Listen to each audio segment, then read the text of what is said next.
Fala galera, bom dia. Vamos lá para mais um dia. Hoje é sexta-feira, pós-payroll. Enfim, não gravei C, fiquei na dúvida, nem se fazia ao vivo, não fazia. E no final, fazendo depois do payroll ali. Olhando para os índices agora, os índices estavam subindo bem, já 40 subindo bem, Dow Jones subindo bem, e o Nasdaq, diferente dos outros ali, tava meio paradão, né? Aí de repente, né, os índices dispararam lá, o Nasdaq não saiu do lugar, e aí veio tudo para baixo aí. Nos últimos minutos, ó, quando a gente coloca Dow Jones no 15, já é 40 no 15, ó. É isso aqui, ó. Acho que quando saiu o payroll saiu relativamente bom, até no site de notícia tá mostrando isso. Um labor market, ó, vou traduzir aqui, strong, bem forte, meio que coloca a ideia dos investidores, das pessoas em geral, em xeque. Por quê? Porque todo mundo com medo de recessão, a palavra que você mais escuta de novo é recessão, recessão, recessão. Muita gente até pergunta nas redes sociais sobre recessão, será que vem, será que não vem? Enfim, aí quando sai um relatório de emprego bom como esse, você começa a se questionar, pô, será que realmente os juros altos começou a fazer efeito, não fez, está desacelerando mesmo, não tá? Então vai ser necessário ficar de olho nos próximos, o próximo payroll vai ser importantíssimo, porque se ele mantiver essa linha mais alta, né, então pode ser que seja sinais de que, pô, talvez o Banco Central americano não precisa ser tão agressivo assim. E aí, por isso que, na hora que saiu, o mercado deu essa reagida aí de dólar mais fraco, os índices subiram, e aí depois caiu, voltou no patamar que estava, né, no 0 a 0. Dólar também, né, a queda que ele já teve já voltou no patamar 0 a 0, ou seja, aquele susto do payroll passou. E agora, para onde vai? Esse é o problema, né? Quando você vê o índice Dow Jones, pela análise técnica gráfica aqui, ó, isso aqui parece uma acumulação, e que perder nessa região ele pode vir mais para baixo aqui, depois de fazer um pullback, alguma coisa assim. Mas ele tem uma cara uma cara mais negativa, assim, quando você olha para o gráfico, né? Do Dow Jones. Esse que eu mostrei é o Dow Jones. Esse aqui já é o GR40, né? O DAX, é o índice da Alemanha. Topos e fundos ascendentes, reparem como ele está diferente do Dow Jones. Ele rompeu essa região de bull trap, aqui é uma região de bull trap, de resistência. Rompeu, fez o pullback. Se ele segurar aqui, pela análise técnica, ele pode ser que suba pela análise técnica. Agora a gente tem que olhar outros fatores, né? Quando olha-se para este gráfico aqui do 30 minutos, de uma hora, eu tenho a sensação de que gráfico para cima aqui, né? Quando eu digo gráfico, ó, região de bull trap, LTB aqui rompida. Se a gente traçar, tem outra aqui em cima. De repente buscar essas regiões daqui, ó, esses topos, não sei. A Alemanha tá sofrendo bastante e são muitas incertezas ali em relação à Alemanha por conta do conflito que acontece lá, né? Então é muito difícil de dizer. Aqui também, ó, esse é o Nasdaq que rompeu aqui, primeira LTA, depois tem uma outra aqui, rompeu, fez pullback, essa aqui, ó, rompeu, fez pullback e voltou a cair. Ele perdeu esse fundo aqui, que seria este topo anterior, né? Lembrando que eu não uso isso aqui, tá, gente? Estou fazendo essa análise gráfica aqui para vocês, porque no dia a dia assim eu acabo não usando. Eu olho meio que a parte fundamentalista. Para mim, payroll positivo, o viés é de dólar fraco e índices para cima, é nessa direção que eu vou no dia, apenas por uma questão assim de interpretação de fundamentos e aquela coisa toda. Mas o gráfico, é lógico, é uma boa ferramenta, uma excelente ferramenta, e eu também uso, o BAN também usa. Se for olhar, isso aqui é alguma outra anotação que eu fiz. Ó, topos e fundos ascendentes, tendência de alta. Esse fundo aqui, ele rompeu essa tendência toda, né? Todos esses fundos aqui são mais baixos, inclusive os topos também começando a ficar mais baixos. Então ele teria que perder esses fundos aqui para fazer um topo mais baixo aqui, de repente, para engatar uma terceira marcha aí para baixo. Tendência de baixa, né? Mas esse é a carinha do Nasdaq aqui no tempo gráfico menor. Tempo gráfico um pouco maior, né, de uma hora. Não muda muito, mas por que não, né, vir mais aqui embaixo, assim.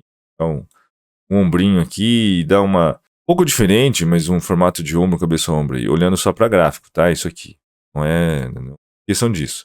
Já em tempos gráficos maiores, a tendência primária continua sendo de baixa e com topos e fundos descendentes. Vamos aproximar o zoom. Aproximando o zoom, o que vocês enxergam lá? Uma figura de reversão de uma tendência de baixa, né? Que tem um W aqui embaixo. Então, talvez esse W seria um pullback, né? Aqui deste candle aqui, e aí ele teria que romper essa resistência aqui.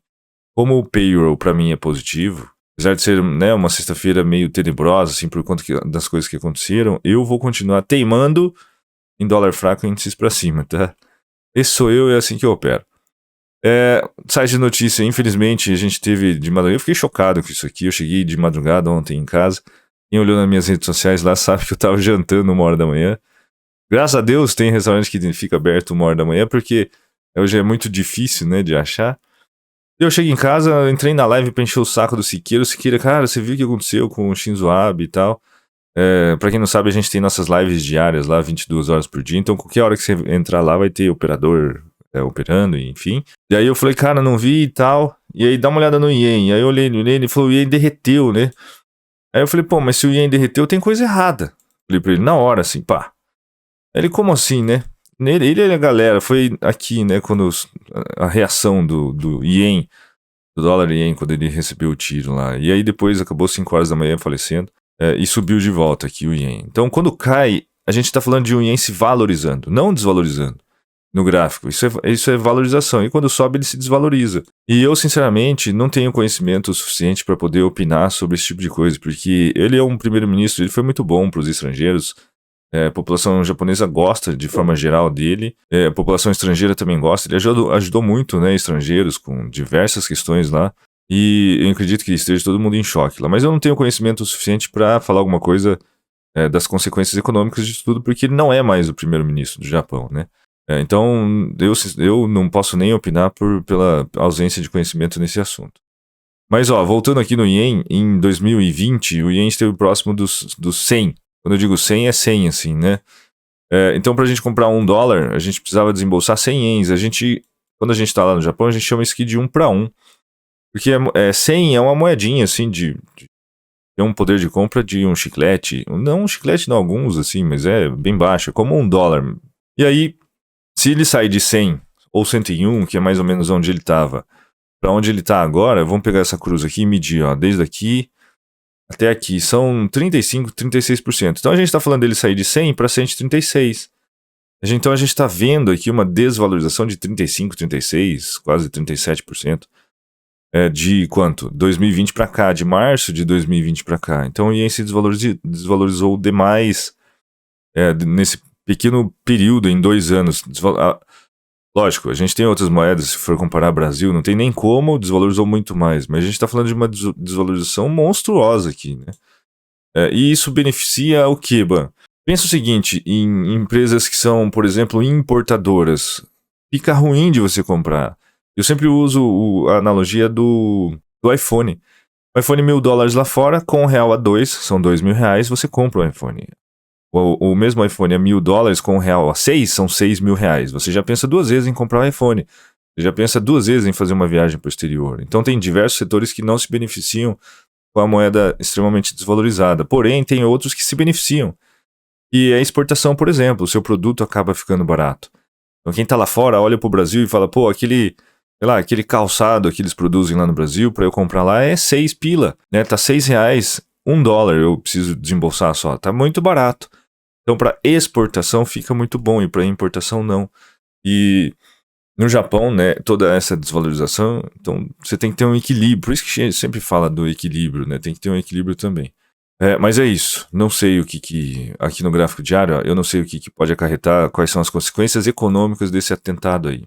Uma coisa eu sei, no Japão tem pena de morte e esse aí pode preparar o pescoço. E no gráfico diário, ó, os candles são de indecisão. Pelos livros de análise técnica, tem alguns aqui, quando você vê a acumulação assim, em regiões muito altas, pode ser uma acumulação ou distribuição, né? Distribuição, mas pode ser formação de topo também, né? De repente um topo triplo nessa região aqui, com diversos candles de indecisão aqui. Então pode ser que a gente já esteja vendo sinais de cansaço desse ien aqui, para ele continuar subindo e rompendo patamares de diversos anos já, né? De 120, 130 ienes. Vou pegar aqui, ó, gráfico mensal e diminuir o zoom para ver até onde a gente consegue ver. Ó, a gente consegue ver aqui até a década de 80, 90, ó. Então o Ien, ele rompeu essa resistência aqui, que era o 125, e que era uma região que não passava desde 2002, desde 2001, 2002. E ele já rompeu esse patamar, né? Agora está em patamares de 2002 também, em fevereiro de 2002. Esse aqui foi em 98. o ien desvalorizado assim. Antes vinha, né, de um movimento totalmente diferente. Mas a gente tá falando desse range aqui, ó. Range. Tá falando deste range aqui. E o ien não sai dessa casa aqui desde 1987. Eu era uma criancinha aqui ainda, né? E agora tá indo buscar esse topo. Então, em pontos altos, assim, ó, aqui é próximo de 146, 145 ien. Ele não tá muito longe, né? Tá 135 agora, 136 agora. Não tá muito longe disso. Então, eu espero que a gente esteja vendo uma formação de topo aí, que ele continue nesse patamar aqui. Porque eu acho que o ien extremamente desvalorizado vai ser muito ruim para a economia japonesa. Isso aqui no gráfico mensal eu tô olhando, tá, gente? Tem gente que pode falar assim que tem ombro, cabeça, ombro. Esse tipo de acumulação, eu sempre falo, e esse tipo de movimento que ele tá fazendo, que o ien tá mostrando, é uma mudança de tendência muito forte, mas isso pro longo prazo. Quando é redondinho, assim, ó, quando vai fazendo redondinho, coisa linda, assim, ó. É uma mudança de tendência no longo prazo. Tem gente que chama isso aqui de parabolic wave. Você olhar isso no ouro, eu só espero que realmente isso não aconteça, tá? Que fique registrado aqui no YouTube eternamente. Quando você olha aqui no ouro, aqui, ó. O ouro também deixou esse tipo de mudança de tendência. Isso aqui é gráfico mensal, hein, gente? Então são lá desde 2010 aqui, ó. Reparem que é a mesma coisa.